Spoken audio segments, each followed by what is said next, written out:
Bulaga. Hi guys, Mami Park is here. So, I'm happy kasi sa totoo lang gusto ko na rin umuwi kasi tapos na yung mga trabaho ko dito. No? So, putlaan. Hayaan nyo naman akong tikman natin yung binigay sa akin ng customer ko na, na cake kasi 18th birthday niya. Actually, in-invite niya ako kasi dinanap sa resort. Tapos, talagang parang kotilyon. However, I'm not really available. So, sinabi ko, anak, I'm really sorry. Isang linggo niya na akong inaawitan. Sabi niya, Mami Park, pumunta ka please. Sabi ko, anak, I'm really, really sorry. Binigyan ko lang na 1 libreng yelo.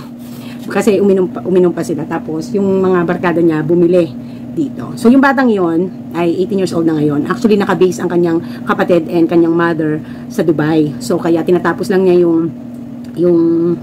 yung kanyang senior high dito sa Pilipinas at sasama na siya patungo ng Dubai. Sabi niya, Mami, paalis din ako. Kasi sabi ko, 18 ka na, pwede ka na kumuha ng lisensya kasi nagdadrive ng motor. Sabi niya, Mami, paalis din ako. Sabi niya, sabi ko, bakit? Mawawalan ako ng customer kasi ang lakas din nilang bumili sa akin ng alak at saka mga kung ano-ano. So sabi niya, kasi ako lang mag-isa dito. Lahat sila nasa Dubai. So, kaya yun. Shala, di ba? Nasa abroad, naka-base. So, tignan na natin yung cake niya. No? Ayan. So, customer ko siya talaga. Bago siya bumili sa iba, magtatanong muna siya sa akin. Ang bait ng batang yun. At saka, ang gandang magdala ng damit. So, I wish, ganun ako. Napakaganda magdala ng damit. Magandang bata. Napakabait pa. At saka yung mga barkada niya. Medyo inuubo ng konti. Pero sige, laban lang. And then, kanina, hindi ako nag-dinner ng rice. Kasi, yung dati ko naging tindera dito na mataray, si Ate Leia, kananay ko din sa school, no?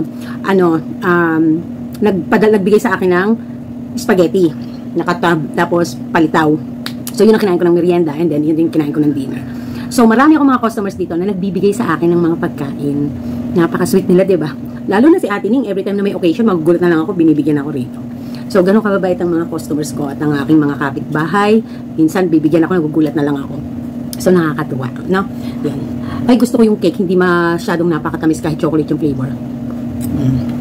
Tikim-tikim lang tayo, guys, kasi gabi na, no? So, magsa-shoutout tayo at syempre, magkikwentuhan tayo. Wait lang, pause muna natin. So, si Mami Park, hindi basta maalis ng store nang hindi naka-ready ang display, ang kalas, yung mga presyo niya. Hindi pwedeng hindi. Kasi si Daddy Park yung ang nasa umaga na nagtitinda. So, kaya I have to make sure na kapag nagtinda siya, ay makakabenta siya. No? Ay, sorry. Ay, may sounds pa. Oy, sana hindi tayo makapiright. No? So, bago tayo magsimula ng ating shoutout, at meron akong iaano sa inyo, ikukwento, na-excite ako dito. Sana manood kayo, no? So, naglilinis muna ako. Pagkatapos ng dinner namin, matik yan, maghuhugas na ako ng plato pag may time, and then, nagsisimula na akong mag-refill ng ating ref, although nagbebenta pa rin tayo. Kasi para hindi ako mahirapan sa pag-uwi na kung kailan pa uwi saka nagre-refill. So, ang pinakalas na ginagawa ko, nagwawalis. At kapag sa tanghali, dapat mag-vlog ako tanghali. Kaso, nakita ko may mga trabaho pa rin ako. So, sabi ko, priority ko talaga ay ang pag-focus dito sa ating tindahan. No? So, kaya, hindi natuloy. At nakinig na lang ako at nanood ako. So, today, ang pinanood ko yung mga most dangerous country na going to school, most dangerous places na mga ganyan mga gusto kong panoorin eh. Yung mga meron akong tungkol sa mundo. Kung ano. Wala lang, nasabi ko lang. No. Kesa chismis ang aking panoorin, no. Ayan. Mas more on videos ako sa YouTube na may natututunan ako. So, mag-shout out tayo. And pag-usapan natin yung tungkol doon sa basta kung ano nalang sinabi ni Mami Park, no? Kaloka. Ang ganda ng ang ganda ng ads ko. Sino ba yan? Vlogger na yan.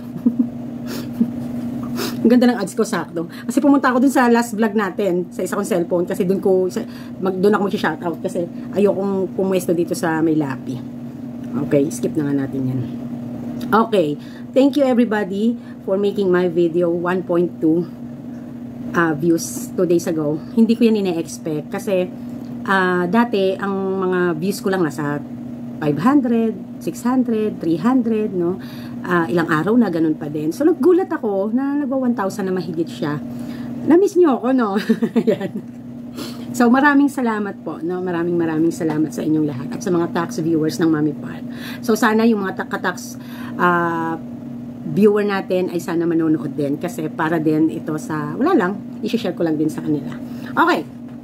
Shout out to Teresita Baron 4944. Good morning, Mami Park.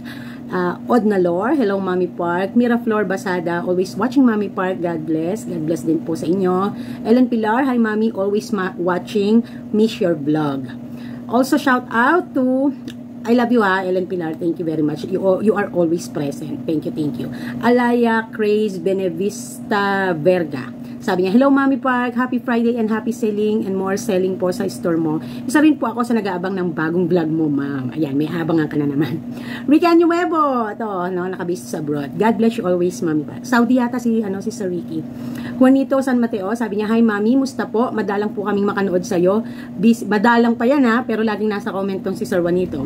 Busy po kami, nadagdagan po kasi tinda namin ng damit at mga gamit sa bahay.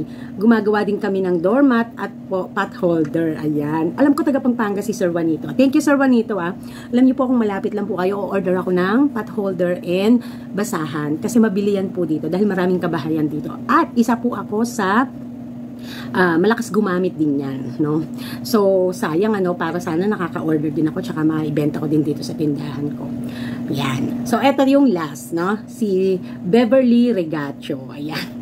Sabi ni Beverly Regacho, magnificent century ba yan, madam? I very feel you. Na-addict din po ako dyan hanggang sa mga junakis nila. Ayan. So, sobrang nakakatuwa. Natuwa lang ako kasi si ma'am, kahit isang viewer man lang, ay may nakarelate sa Mami Park. Sa aking share sa inyo na yung kinabaliwan kong panoorin na episode, no, na 100 plus episode at ang bawat episode ay nasa almost 2 hours. Imagine that, no? Na nakabaliwan kong panoorin ng mga nakaraan, mas inisip kong manood kaysa mag-vlog ng mag-vlog, no? Ayan. So, maraming salamat, Ma'am Beverly. Tuwan-tuwa naman ako sa'yo. So, ano nga ba? Bakit ba nababaliw si Mami Park sa palabas ng Magnificent Century? So, bibigyan ko kayo ng konting dyan sa Magnificent Century. Ito ang itsura niyan. Ayan. Ayan.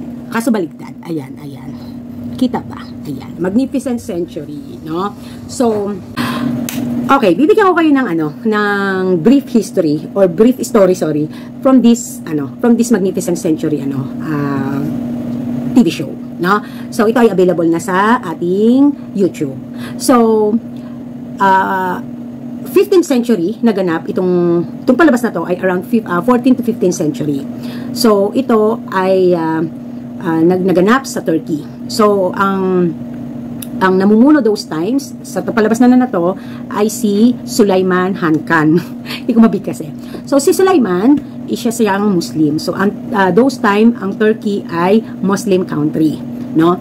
So, may mga nag-exist na Christian, however, hindi po pwedeng mag-preach, hindi po pwedeng manampalataya, hindi po pwedeng i-obvious mo na ikaw ay Christian kasi mahigpit na pinagbabawal sa kanila. No, dahil sila ay mga Muslim people, yun ang religion nila. So, si Sulaiman ay syempre dahil siya ay Muslim, sa kanila ding tradition ay dapat siyang mag-anak para may magmana ng susunod na henerasyon ng kanyang posisyon. Dahil si Sulaiman, kung baga ba sa ay siya ay parang hari. Siya ang pinakahari sa buong bansa ng Turkish. At si Sulaiman ay nananakop ng mga karatig bansa. Okay? Hanggang Europe, nakakarating siya para sakupin. Si Sulaiman din ay allowed na magkaroon ng anak sa kahit kani-kaninong babae na nasa kanyang harem. So, pag sinabing harem, nasa kanyang household. Nandun sa palace, nandun sa palasyo. So, may mga naaanakan siya or may mga minimake love siya ng mga babae na kung saan ay binenta sa kanila para magsilbi, no? Magsilbi sa kanilang palasyo. Yung iba, pagka nagbebenta ng mga babae sa kanila, ginagawa silang mga katulong, tagalinis, at mga personal assistant ng mga sultana. Okay? So, kapag ang isang babae na naanakan at naging paborito ni Sulaiman, siya ay ilalagay sa magandang kwarto. Hindi siya doon sa mga kasama ng mga katulong, ng mga tawag dito, concubine kung tawagin.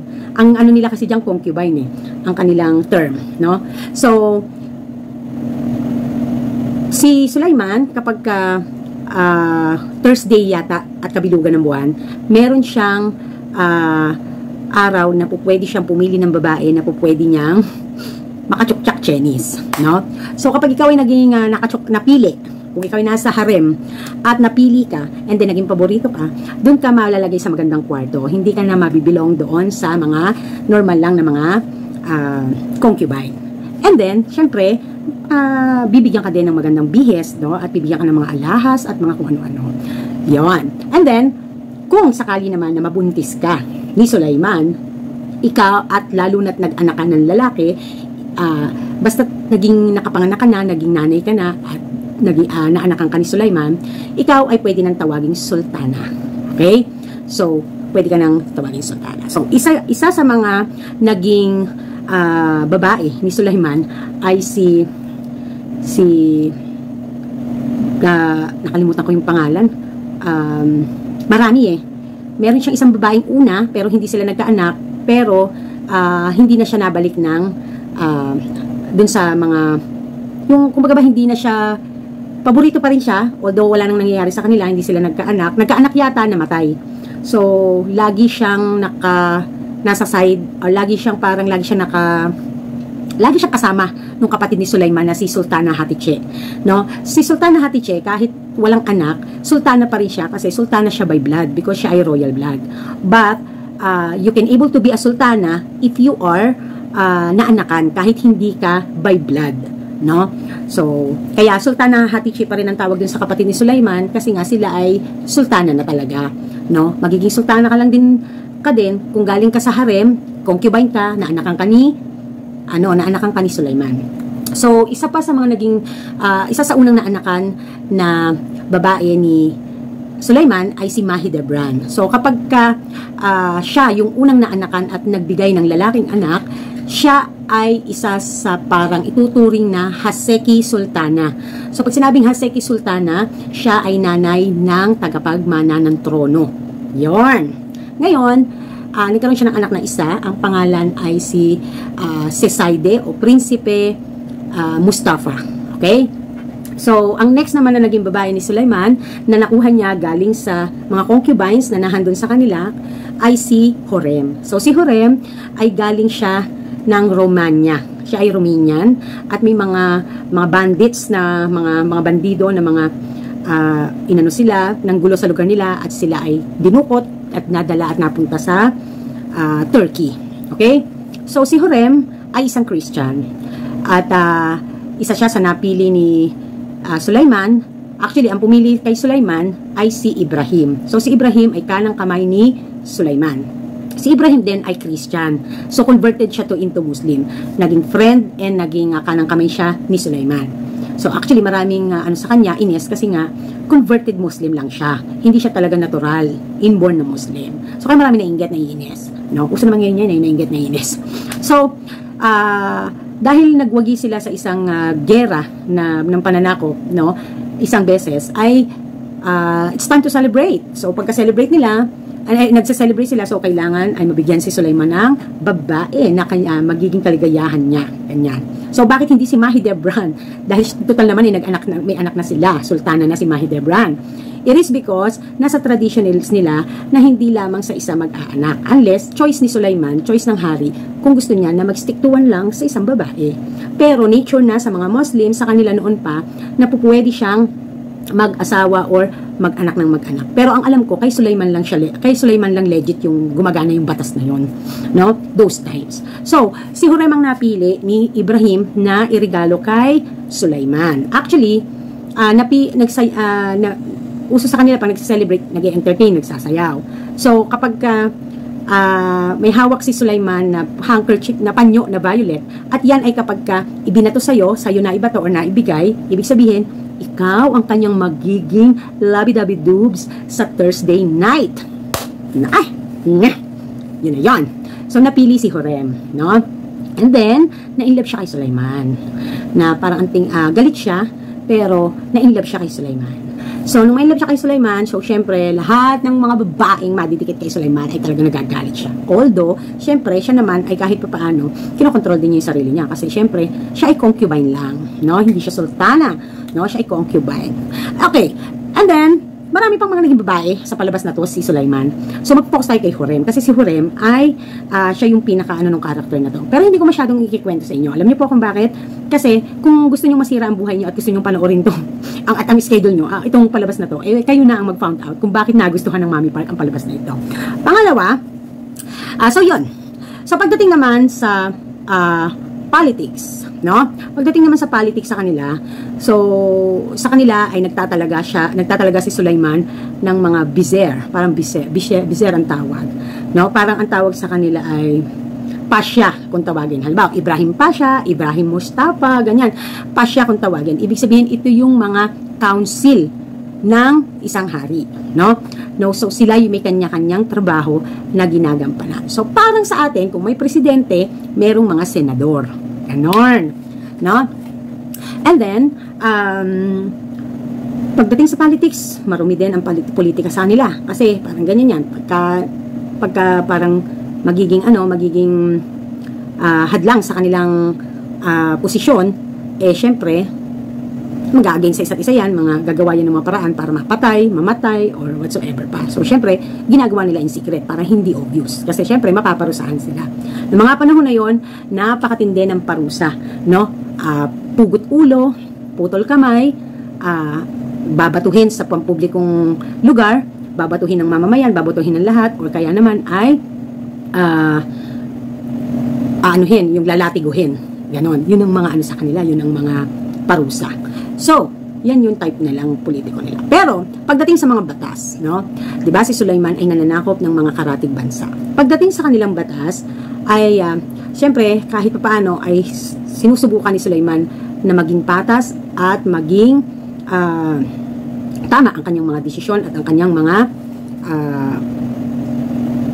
hatol sa bawat sitwasyon. So, pagdating sa batas, mag-focus po tayo sa batas ng pagdating sa kanilang kalakalan. Ayan. So, anyways, bago tayo magdiretso, yan po, noon po, ang ginagamit po na means of monetary nila, yung parang pinakapera nila, ay ang pilak at ginto.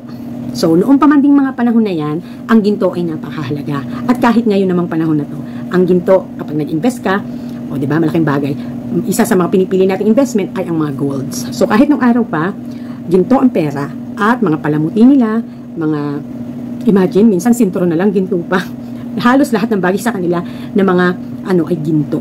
No? Yan. So, pagdating sa mga kalakalan, isa sa mga batas na pinalabas dito ay kapag ka may mga bansa or may mga lugar na gustong magpasok ng produkto, lalo na sa capital, sa Topkapi, sa capital mismo ng Turkey. Kapag ka, noong time na yun, yun yung capital, Topkapi Palace, doon sa Topkapi. Kapag ka gusto mong trading ng iyong o makipagkalakalan ng iyong produkto, kailangan yan ay papasa sa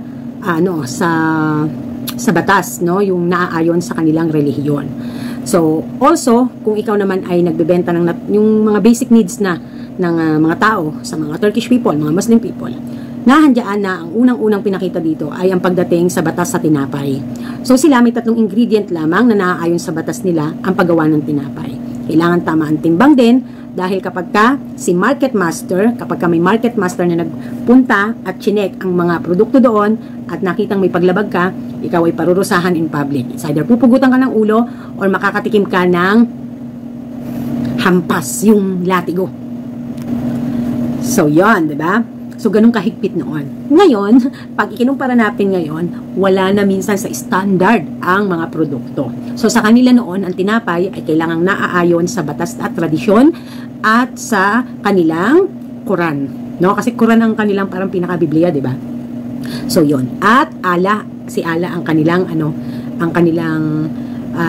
Diyos. No? So, sa kanila din, kapag tulad ng gumagana sa ating pangkasulukuyang panahon, kapag ka nagpasok ka ng mga produkto sa isang lugar o kaya sa galing kang ibang bansa, sa ibang bansa, and then ipapasok mo dito, papasok mo sa isang bansa, so may mga taripa or may mga tax din na ipinapataw. No? So, katulad din yan dito sa atin ngayon na gumagana.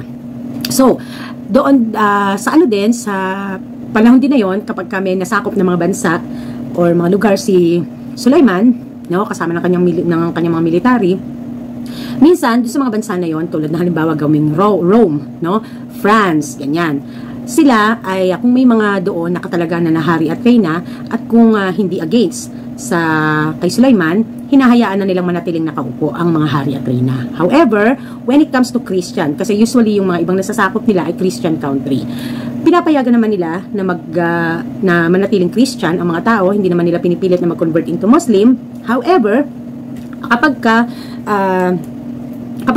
may mga kasunduan, no? At isa diyan pagdating sa kalakalan at sa tax, no? So, para sabihin ko po sa inyo, noon pa ay gumagana na ang tax para gumana ang isang bansa. So, kapag may nasakop silang bansa, may specific na halaga ang kanilang, ang ipapataw ni Sulaiman na ibibigay ang bansa na yon sa pinaka-capital ng Turkey. So, halimbawa, tayo, nasakop tayo ng Turkey. Tapos, halimbawa, reyna ako dito sa bansa ng Pilipinas. And then, hindi naman ako naging against sa kanya. Ako pa rin ang kanyang itinilagang hari reyna or reyna. But, ang kasunduan din ay ang bansang Pilipinas ay dapat magbigay ng specific amount na itinalaga ng Sulaiman na ibibigay taon-taon. No? Kumbaga ba ay magbabayad tayo ng buwis sa kanila dahil tayo ay nasakop na nila, pag-aari na nila tayo. At, syempre, ay may mga i-implement silang batas at syempre ang kanilang religion ay kanilang ipapakalat, no? Those times hindi naman pinipilit mag-convert. However, you are not allowed to obviously preach when it comes to Christian, no? Kasi nga syempre mga Muslim sila, 'di ba? Ang goal nga nila ay maging Muslim countries ang mga nasasakop nila. However, alam naman ni Sulaiman na hindi ganun kadali 'yon. At para magkasundo at maging maayos din at maging magkaroon ng somehow human rights, syempre ay bawi na lang si Sulaiman pagdating sa tax. So, noong po man panahon talaga, ay tax na talaga, nagtatax na talaga ang mga tao. Nagkataon lang na tayo, no, sa old kasi natin, yung mga old business people noon, hindi ganun kahigpit at hindi gaanong systematic ang pagsasaayos ng ating taxation. Pero noon pa man din, kahit saang lugar ay mayroong tax, no?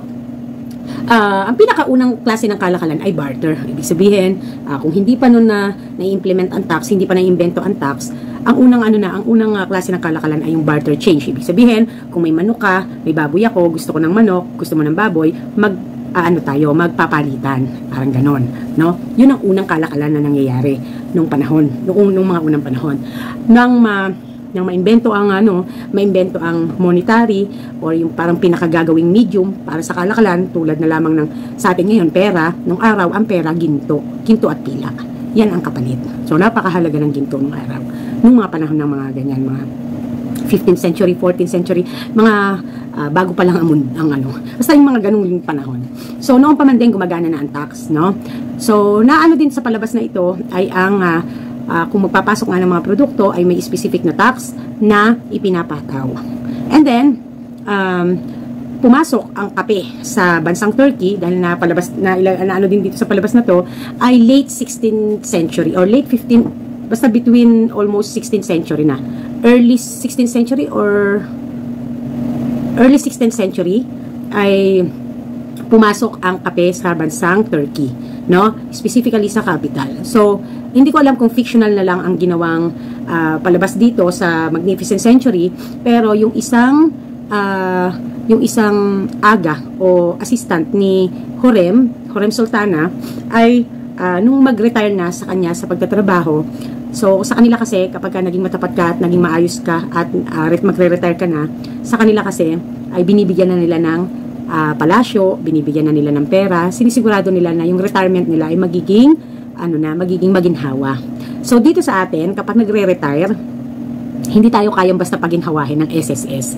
No? Pero noon, ang kanilang SSS ay, palasyo, at syempre, palasyo at saka maraming ginto. No? Yun ang, pagka ikaw ay isang naging trabahador, empleyado, or na naging part ng harem sa palasyo, ay magkakaroon ka ng masaganang buhay pag magre-retire ka na. So, ito nga si Sumbula. So, si Sumbula ay isang matapat na kanang kamay din ni Hurrem Sultana, no? So, si Hurrem Sultana, nabigyan niya ng anak si Sulaiman. So, di ba, si Mahidevran, nabigyan din siya ng anak, no? Pero itong si Hurrem, nabigyan niya ng 5 anak si Sulaiman. So, at siya pa ang naging legal wife. Bakit hindi si Mahidevran? Eh, di ba siya dapat yung Haseki kasi siya yung nagbigay ng unang anak na lalaki na magmamana ng trono. So, hindi na siya naging Haseki kasi ang magiging Haseki na dahil nung mamatay yung kanyang anak na si Mustafa, ay syempre ang matik ang susunod na magmamana ng trono ay yung sa anak kay Hurrem. Okay, maintindihan niyo yan pag napanood niyo. Back to topic. So, itong si Sumbula ay nung mag-retire ay namamasyal sa palengke. So, wala siya masyadong ginagawa kasi retired na siya, no? Pero ayun naman na din niyang bumalik sa harem doon sa loob ng palace, no? Kasi retired na nga siya, no? Ine-enjoy na niya yung kanyang retirement. However, one time namasyal siya sa palengke. Tapos yung isang merchandiser doon, inalok siya, sabi niya, kasi may nakita siyang beans. Sabi niya, ano to? Sabi niya, galing niya ng bansang Yemen. No? Sabi niya, hindi yan kasi kilala na beans. Parang in-explain ng merchandiser kung anong ginagawa ng mga Yemen doon sa beans na yon. At yun na yung kape. So, nagka-interest si Sumbula na bumili at tinry niyang gawin yung nalaman niya dun sa merchandiser. Na nalaman ng merchandiser doon sa nag-alok sa kanya na isang merchandiser na itinda yung beans na yon. So, si Sumbula, habang ginagawa niya yon, dinalaw siya ni Hurrem Sultana. Dinalaw siya kasi si Hurrem Sultana those times ay may sakit siya, matanda na rin siya, at gusto lang niyang dalawin si Sumbula, na miss niya. So, nakatikim si Hurrem nung kape na yon. Nung una, na-shock sila kasi napakapait. Tapos,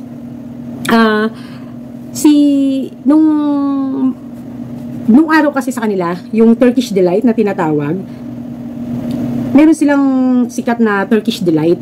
No, actually, nung bata ako, naging available yan dito. At actually, hanggang ngayon alam ko available yan eh. Ang Turkish Delight na tinatawag ay ganito. Gawa siya sa parang gelatin na binudburan ng parang cornstarch yata yun. Alam ko familiar kayo sa ganito. Dito pala talaga originally galing ang Turkish Delight. So, habang nagkakape siya, napaitan siya. Eh, dahil uso sa kanila yung may Turkish Delight sa center table o sa lamesa. So, ang ginawa ni Hurrem habang tumitikim, tinikman niya yung Delight. Kumain siya ng Delight kasi nga, ng Turkish Delight kasi nga napaitan siya dun sa kape. So, eto po yung Turkish Delight na sinasabi ko sa inyo. Sana familiar kayo. So, nung bata, para itong strawberry na gelatin. Ayan o, yan po yung Turkish Delight. Kita ba? Para siyang pink. Basta yan, Turkish Delight. Tapos may cornstarch, parang ganun. Nung bata ko, yun piso isa. Lagi akong bumibili niyan eh.